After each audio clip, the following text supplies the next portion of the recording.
এই মুহূর্তের বড় খবর, সুদীপ বন্দ্যোপাধ্যায়কে সরিয়ে অভিষেক বন্দ্যোপাধ্যায় হলেন লোকসভায় তৃণমূলের দলনেতা। আর একবার বলবো, সুদীপ বন্দ্যোপাধ্যায় যিনি এতদিন লোকসভার দলনেতা ছিলেন, সেই জায়গায় লোকসভার দলনেতা করা হলো অভিষেক বন্দ্যোপাধ্যায়কে। বিজেন্দ্র সিংহ আমাদের প্রতিনিধি আরো বিস্তারিত এই নিয়ে বলবেন। কি খবর রয়েছে বিজেন্দ্র? দেখো সুব্রজিৎ, আমরা দেখেছি দীর্ঘদিনে 2004 সালে পার্লামেন্টে আমরা দেখছি মমতা বন্দ্যোপাধ্যায় ছিলেন প্রথমেই লোকসভায় দলনেতা এবং পার্লামেন্টারি পার্টি লিডারও তিনি ছিলেন, কিন্তু যখন তিনি মুখ্যমন্ত্রী হয়ে কলকাতায় যান তারপর থেকে সুদীপ বন্দ্যোপাধ্যায় লোকসভায় তৃণমূল কংগ্রেসের দলনেতা হিসাবে কাজ করে আসছিলেন। এবং তবে এই বাদল অধিবেশনে তার শারীরিক অবস্থা কিছুটা ঠিক ছিল না, তিনি কলকাতাতে এখনো রয়েছেন। তারপর তিনি বাড়িতে ফিরেছেন কলকাতায়, কিন্তু এখনো এই বাদল অধিবেশনে তিনি যোগ দিতে পারছেন না। এই পরিস্থিতিতে আজকে দেখা গেল টিএমসির পার্লামেন্টারি পার্টি মিটিং ছিল, সব সাংসদদেরকে ডাকা হয়েছিল যে টিএমসি দিল্লি কার্যালয় রয়েছে সেখানে, এবং মমতা বন্দ্যোপাধ্যায় যিনি টিএমসি পার্লামেন্টারি পার্টি চেয়ারপারসন, তিনি সেখানে ভার্চুয়ালি অ্যাড্রেস করেন সব সাংসদদেরকে। এবং এই মিটিংয়েই অভিষেক বন্দ্যোপাধ্যায়ের নাম প্রস্তাব আনা হয় কি তাকে লোকসভায় দলনেতা করা হোক, এবং সর্বসম্মতভাবে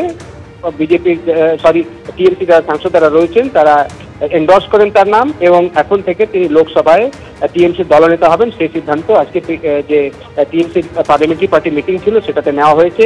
আগামীকাল থেকে তিনি লোকসভায় দলনেতা হবেন অভিষেক বন্দ্যোপাধ্যায়, এবং সেটা স্পিকারের অফিসকেও জানিয়ে দেওয়া হবে। কেন কি, যেহেতু এখন তার একটা ভূমিকা থাকবে, বিভিন্ন যে যখন মিটিংগুলো হয় বিজনেস অ্যাডভাইজারি কমিটি তাকে ডাকা হবে। এর আগে সুদীপ বন্দ্যোপাধ্যায় যেহেতু সুদীপ বন্দ্যোপাধ্যায় আসছিলেন না, তার জায়গায় কল্যাণ বন্দ্যোপাধ্যায় যিনি মুখ্য সচেতক লোকসভায় টিএমসি, তাকে পাঠানো হচ্ছিল। এখন দেখতে হবে কি এখন তিনি লিডার হওয়ার পর হয়তো মনে করা হচ্ছে কি তিনি দিল্লিতে আরো বেশি তাকে যখন হাউস চলবে তখন থাকতে হতে পারে, কারণ কি বিভিন্ন গুরুত্বপূর্ণ মিটিংগুলোতে তাকে যোগ দিতে হবে। তিনি এখন ন্যাশনাল অল ইন্ডিয়া জেনারেল সেক্রেটারিও, যে আগামী 8 তারিখ 7 তারিখ একটা নৈশভোজ দেওয়া হয়েছে ইন্ডিয়া জোটের মিটিংয়ে, সেখানে অভিষেক বন্দ্যোপাধ্যায় থাকার কথা রয়েছে দলের তরফ থেকে। তো জাতীয় স্তরে তার যে আরো ভূমিকা বাড়ছে তারই একটা ইঙ্গিত পাওয়া যাচ্ছে যখন তাকেই আজকে লোকসভার দলনেতা করা হলো সুদীপ বন্দ্যোপাধ্যায়ের জায়গায়। বিজেন্দ্র, তুমি আমাদের সঙ্গে থাকো। এই মুহূর্তের যে বড় খবর, সেই বড় খবরের দিকে নজর রাখবো। লোকসভায় সুদীপ বন্দ্যোপাধ্যায়কে সরিয়ে তৃণমূলের দলনেতা অভিষেক বন্দ্যোপাধ্যায়। আরো একবার আপনাদেরকে জানিয়ে রাখি, এই মুহূর্তের বড় খবর, লোকসভায় তৃণমূলের দলনেতা অভিষেক বন্দ্যোপাধ্যায়, সুদীপ বন্দ্যোপাধ্যায়কে সরিয়ে অভিষেক বন্দ্যোপাধ্যায়ের নাম ঘোষণা করা হলো। কথা বলবো আমাদের প্রতিনিধি বিজেন্দ্র সিংহের সঙ্গে। বিজেন্দ্র, তুমি যেমনটা বলছিলে। হ্যাঁ দেখো, দীর্ঘদিন ধরে আমরা দেখে আসছিলাম সুদীপ বন্দ্যোপাধ্যায় ছিলেন লোকসভার দলনেতা তৃণমূলের, এবং বিভিন্ন মিটিংগুলোতে দলকে তিনি রিপ্রেজেন্ট করতেন। সে বিজনেস অ্যাডভাইজারি কমিটি হোক বা সর্বদলীয় বৈঠক হোক, সেখানে যেহেতু টিএমসির নেতা লোকসভায় সুদীপ বন্দ্যোপাধ্যায় ছিলেন তাকেই আমরা দেখতাম। কিন্তু এই সেশনে, বিশেষ করে বাদল অধিবেশনে তিনি আসেননি, এবং যেটা জানা যাচ্ছিল তিনি অসুস্থ ছিলেন। এখন তিনি কিছুটা সুস্থ হয়ে বাড়ি ফিরেছেন হাসপাতাল থেকে, কিন্তু তাকে দিল্লিতে দেখা যাচ্ছে না সংসদ যখন বাদল অধিবেশন চলছে। তার মধ্যেই আজকে যখন টিএমসির পার্লামেন্টারি পার্টি মিটিং ছিল, সব সাংসদদেরকে রাজেন্দ্র প্রসাদ রোডে যে নতুন পার্টি অফিস হয়েছে সেখানে ডাকা হয়েছিল, এবং সেই মিটিংকে ভার্চুয়ালি অ্যাড্রেস করেন টিএমসির চেয়ারপারসন এবং পার্লামেন্টারি পার্টির চেয়ারপারসন মমতা বন্দ্যোপাধ্যায়। সেই মিটিংয়ে প্রস্তাব দেওয়া হয় কি অভিষেক বন্দ্যোপাধ্যায়কে লোকসভার দলনেতা করা হোক, এবং সর্বসম্মতভাবে টিএমসি পার্লামেন্টারি পার্টি সেটাকে এন্ডোর্স করেছে। এখন থেকে লোকসভায় টিএমসির দলনেতা হবেন অভিষেক বন্দ্যোপাধ্যায়।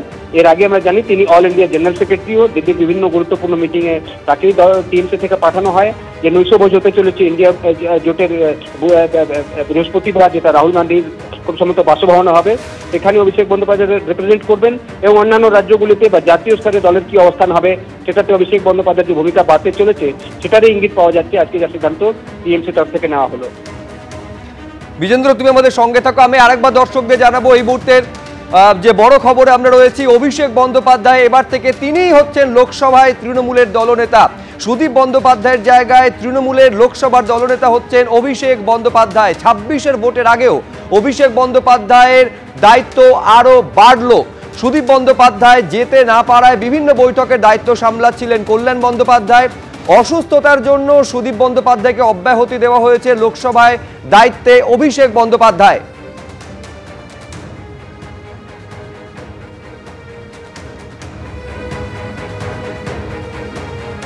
আশাবুল হোসেন আমাদের প্রতিনিধি আরো বিস্তারিত এই নিয়ে বলতে পারবেন। আশাবুল, নিঃসন্দেহে সুদীপ বন্দ্যোপাধ্যায়ের জায়গায় লোকসভার দলনেতা হিসেবে অভিষেক বন্দ্যোপাধ্যায়কে বেছে নেওয়া, এটা কি একমাত্র সুদীপ বন্দ্যোপাধ্যায়ের অসুস্থতা একমাত্র কারণ, নাকি এর পেছনে অন্য কোনো সমীকরণও রয়েছে? দেখো, অসুস্থতা অন্যতম কারণ, কারণ বেশ কিছুদিন ধরেই সুদীপ বন্দ্যোপাধ্যায় তিনি সংসদে অনিয়মিত হয়ে পড়ছিলেন এবং তিনি কার্যত সেখানে যাচ্ছিলেন না। এটা একটা দিক আছে। পাশাপাশি জাতীয় রাজনীতিতে অভিষেক বন্দ্যোপাধ্যায়ের গুরুত্ব ও মমতা বন্দ্যোপাধ্যায় বাড়াতে চান, সেই লক্ষ্যেও অভিষেক বন্দ্যোপাধ্যায়কে আজকে লোকসভা দলনেতা করা হয়েছে। তুমি জানো যে অপারেশন সিঁদুরের পরিপ্রেক্ষিতে যে আমাদের দেশের পক্ষ থেকে যে প্রতিনিধি দল বাইরে গিয়েছিল, সেখানেও শেষ পর্যন্ত মমতা বন্দ্যোপাধ্যায় অভিষেক বন্দ্যোপাধ্যায়কে পাঠিয়েছিলেন। ফলে আগামী দিনে যে অভিষেক বন্দ্যোপাধ্যায় যে দিল্লিতে যে মমতা বন্দ্যোপাধ্যায় চাইছেন যে তিনি দায়িত্ব নিয়ে গুরুত্ব নিয়ে তিনি দলের গুরুত্বপূর্ণ ভূমিকা পালন করুন, এটা মমতা বন্দ্যোপাধ্যায় চাইছেন এবং সেই লক্ষ্য নিয়েই অভিষেক বন্দ্যোপাধ্যায়কে আজকে লোকসভার দলনেতা করা হয়েছে। আজকেই মমতা বন্দ্যোপাধ্যায় সমস্ত সাংসদদের নিয়ে বৈঠক ডেকেছিলেন এবং বৈঠক কিছুক্ষণ শুরুর পরেই কার্যত তিনি জানিয়ে দেন বৈঠকের মধ্যে যে এরপর লোকসভার দলনেতা হচ্ছেন অভিষেক বন্দ্যোপাধ্যায়। ফলে একদিকে অভিষেক বন্দ্যোপাধ্যায় তিনি দলের সর্বভারতীয় সাধারণ সম্পাদক, ফলে সর্বভারতীয় ক্ষেত্রে তাকে এমনি দায়িত্ব পালন করতে হয়। কিন্তু এবার লোকসভার দলনেতা হিসাবে অভিষেক বন্দ্যোপাধ্যায়কে দায়িত্ব দিলেন মমতা বন্দ্যোপাধ্যায়। ফলে একদিকে দলে যেমন তার গুরুত্ব বাড়লো, জাতীয় রাজনীতিতেও অভিষেক বন্দ্যোপাধ্যায়ের অনেকটাই গুরুত্ব বাড়লো বলে মনে করা হচ্ছে। অবশ্যই সুদীপ বন্দ্যোপাধ্যায় তিনি অসুস্থ, তিনি তিনি সংসদে যেতে পারছেন না, সেটা একটা দিক। পাশাপাশি অভিষেক বন্দ্যোপাধ্যায়ের নতুন প্রজন্মের নেতা হিসাবে অভিষেক বন্দ্যোপাধ্যায়ের যে তৃণমূলে গুরুত্ব বাড়াতে চান মমতা বন্দ্যোপাধ্যায়, তাকে দলনেতা করার মধ্য দিয়ে সেই বার্তা স্পষ্ট করে দিলেন তৃণমূল নেতা।